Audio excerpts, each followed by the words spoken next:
Hey, this is Max with Jax Outdoor Solutions. On this project, of course, is quite sizable. What you wanted to do his entire backyard with a few different pile heights of turf.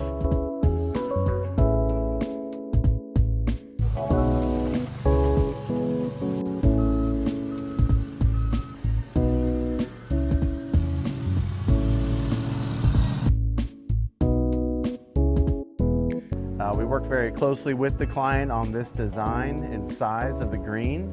Most of the lawn is a longer turf so the kids can play in it. Then the client is actually a really avid golfer. And as far as like specifics go, Kyle, take over. Yeah, so basically he wanted about a 20-yard chip, so we were able to accommodate that. And then green size, we wanted about a 21 by 15, so about a 300 square foot golf green roughly. And then we also wanted to make some right to left putts, some flat putts, uphill, downhill, kind of give him, kind of what he could practice with.